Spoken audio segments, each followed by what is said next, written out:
Welcome to the Life After Life podcast, where we explore our soul's physical and non-physical journey. I'm Majana. Let's discuss angels, guides, and loved ones from the other side. Hello, friends! I hope everybody's doing just great. Wow, you know what? The thing that keeps showing up over and over when I get these emails, which, by the way, have I mentioned that I really love and appreciate that? When y'all contact me, I do. And you can do that at majana@lifeafterliferadio.com. I love hearing from you. So 2 of my friends, Melody and Amber, emailed recently and had some really great questions. This is what I so value with all of y'all, is you're doing the work. Okay, we are spiritual warriors. We're truth seekers. We're taking this stuff and going deep with it. And it's called work for a reason, right? It's hard. It's not an easy thing to look at your stuff and own it and say, I got to grow through this. And so Melody and Amber were asking some questions that were really dealing with stuff. So thank you. Thank you for letting me be a part of that soul growth. And thank you for calling me out and helping me reflect on mine and grow through that too. You know, I feel like just going through life challenges aren't enough. We have to grow through them. Ha! My words of wisdom for the day. So I kind of feel like Melody and Amber's questions sort of feed in together and can be hitting the same podcast. Is it possible in this lifetime, especially with somebody in our life that we have a very, let's say, challenging relationship with, can we figure out what our contract is with them? And can we use that information to kind of make it easier, to how to negotiate with them, how to lessen the anxiety or take the sting out of it? Well, I think that there's yes and yes and yes. I love this old saying. People come into your life for either a reason, a season, or a lifetime. Sometimes it's very, very clear what the reason is, and they only stay for a short time, and it was a great time, or it was a very painful time, but it's really clear why they were there. And then sometimes people are there for your whole life, and you're really grateful, or maybe not, especially when it's family. When you're born into these relationships, most of the time, this is your soul pod. I don't think that's always the case. There can always be exceptions. Everything's possible. But for most of us, this is our soul pod, and we have contracts with them. Some of that can be really ugly. I know I've referenced the book Little Soul and the Sun probably numerous times by Neale Donald Walsch because I love it, especially that line in there when the little soul is coming back to earth and wants to learn how to forgive, wants to experience and practice forgiveness, and is told, wow, then somebody's going to have to really do something terrible for you to forgive them. And another little soul said, well, I'm willing to do that because I love you that much. That is so powerful to me. And so if you take these relationships, especially the family, because, obviously if it's not family, it's much easier to move on. You can just go separate ways. But family can often put the hardest lessons in your life to grow through. And when you can put it in the context of, all right, when we're on the other side, when we're disembodied, all of us are pure love. I mean, really think about that for a moment. Absolute, pure love. A deep, unconditional love that I honestly don't know if we can even truly feel or get a glimpse of in this lifetime, because we've come into this side and we've kind of blocked all that and have amnesia and that whole thing. When we are out of this human skin and we are our perfect divine selves and pure love, everything else is so trivial. When you look back on this lifetime, you're like, oh, wow, I thought that was a big deal. And I say that a little bit tongue in cheek because I don't believe it's all about judgment. my understanding was once you cross over, yes, you review your life, but you do it with compassion. And again, it's the love that underlies everything. So you're looking back on your life as, okay, so this person really, really was helping me practice forgiveness or practice patience or helping me grow in strength, practicing my independence. Whatever those can be really challenging. And then when you say, all right, how did I handle that? Because most of the time when we're being called to task in those kind of ways, we don't look at that person and go, you know what? Thanks for that. I really appreciate all of that tough work that you put me through, especially in the throes of it. When you're right in the middle of it, you're seeing anything and feeling anything other than gratitude. Sometimes when we get on the other side of it, we can experience that. So when we look at it from the perspective of yes, most likely these are soul contracts, pretty positive on that one, pretty sure that we agreed to hold each other to task on this. And if you want to know what those contracts are, well, where are the hot spots in your life?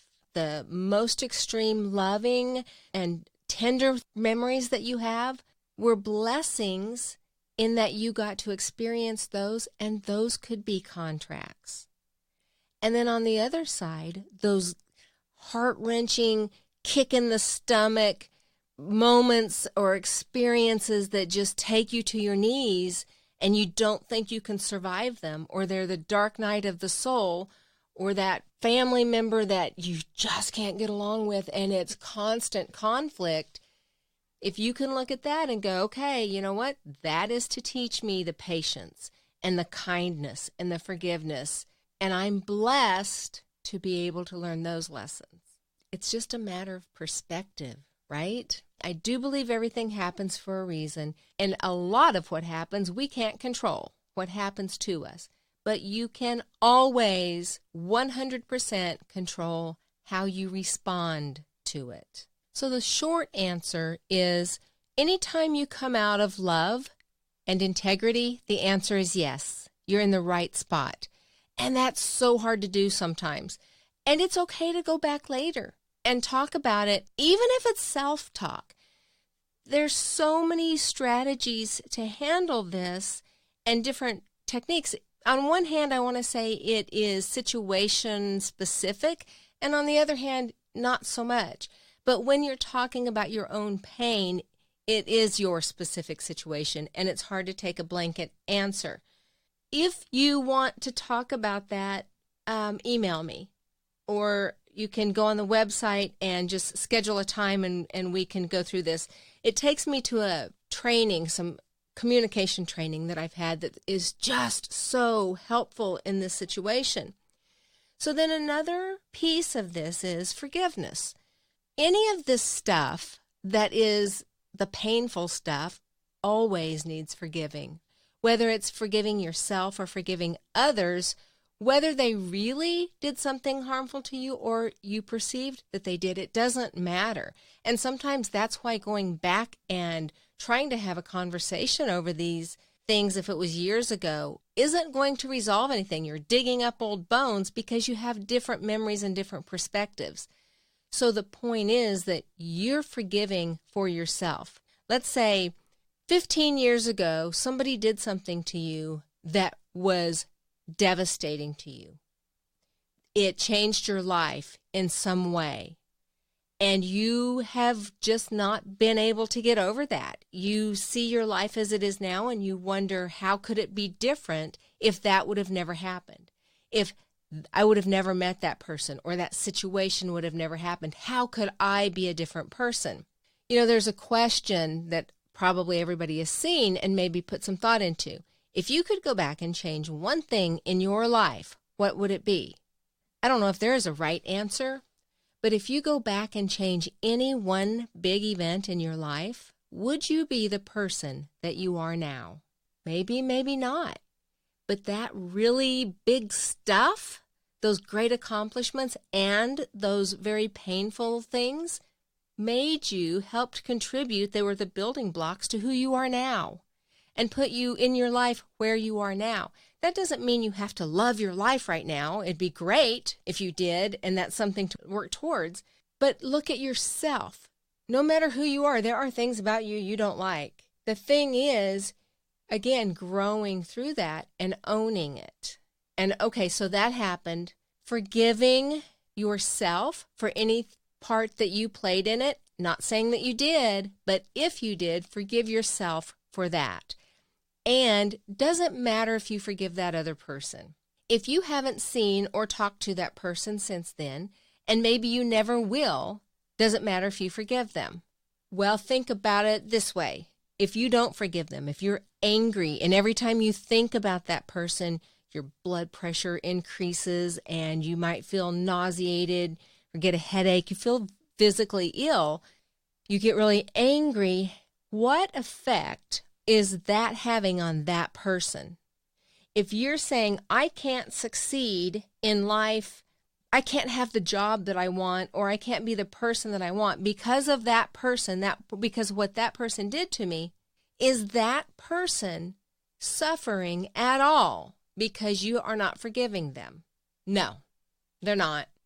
We would like to think they are sometimes, and yes, you're sending negative energy, and yes, that does affect them, but it's not affecting their daily life because they also have free will and they're going on about their lives.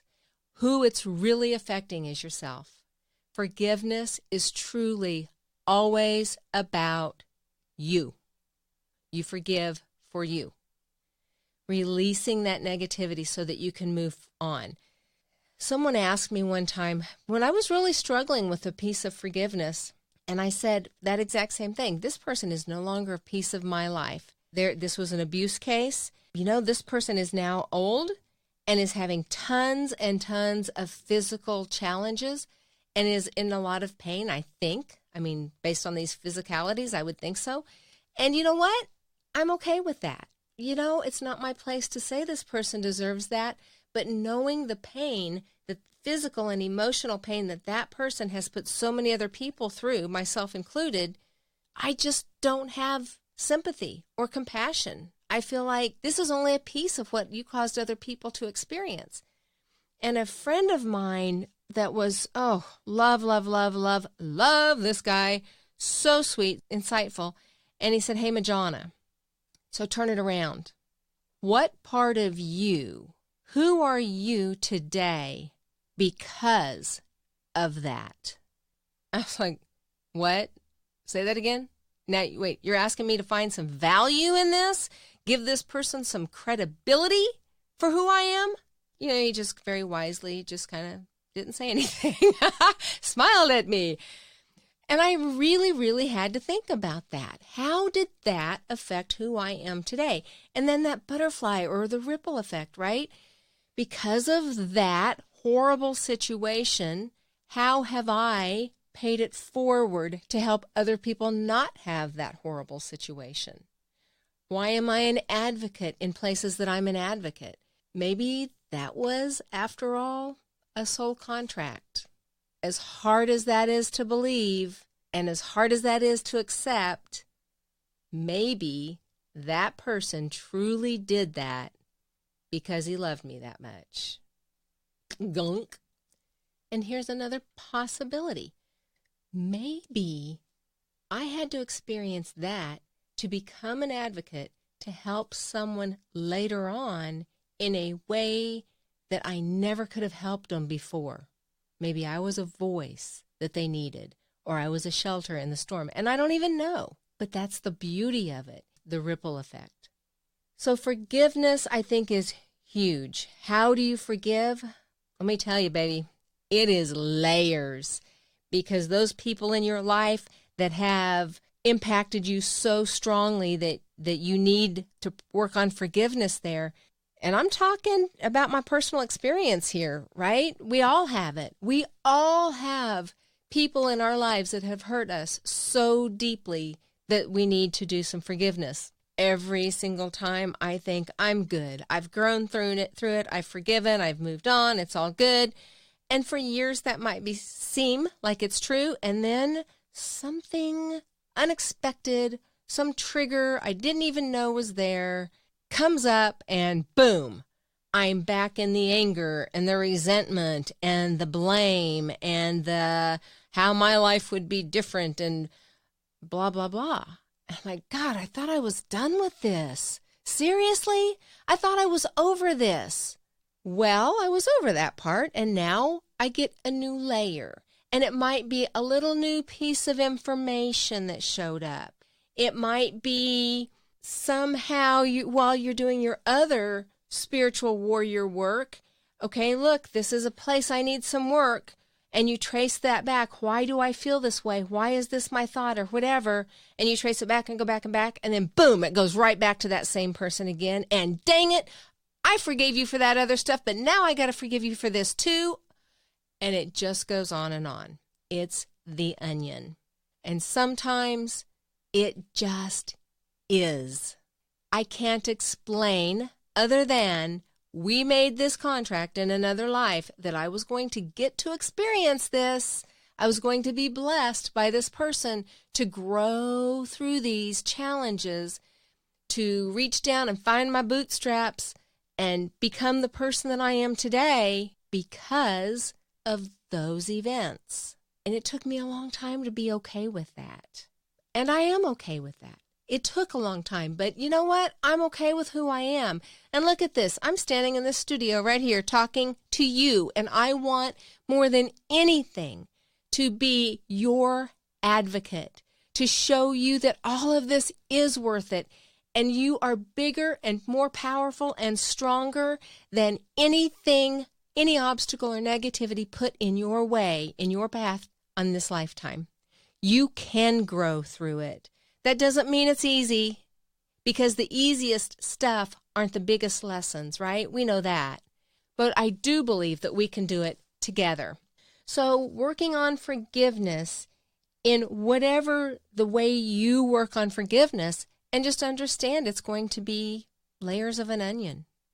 Those deep relationships, even the people, marriages and divorces, it's hard to believe on the other side of a divorce that maybe you had a soul contract with that person to be that person in your life. But you know what? The more I think about all of this stuff, and I talk to spirits on the other side, and I talk to my guides, and I talk to my angels, I'm like, truly? That's the only way all this stuff makes sense. I just don't believe it's all random. There is a plan. Not saying that every piece of our lives are planned out and it's destiny or fate, because we absolutely have free will. But what lessons are we going to learn? Part of our free will was deciding that on the other side. We have Soul Team over there to support us in that. So one of my friends asked, so on the other side, is there a chance that my ex-husband actually loved me on that side? And were we married on the other side? Okay, did your ex-husband love you on the other side? Yes. Absolutely. As you loved him, and as when we go back to the other side and you see everybody, you see their pure love. You see the beauty, and you understand the costume and the masks that you put on when you come down to this planet to help each other. I don't believe we're married. When you're disincarnate and you're pure spirit, you're growing and learning together, but there aren't the relationships that we structure here on earth. Family, parents, kids, grandkids, husband, wife, those relationships don't transcend to the other realm because there's really no reason for them. But we do have our soul pods that we tend to come into lifetimes with. But on the other side, you just love and support each other. You're still growing and you're still loving, but you just aren't caught up in all of this facade. Wow, that was a lot. There's a lot to think about, right? And practice as we are continuing on our spiritual paths, on our journeys in this lifetime, and supporting and loving each other as we grow through it. So again, love to hear from you. You can get me at Majana at lifeafterliferadio.com. And I so look forward to seeing you all again soon. Namaste.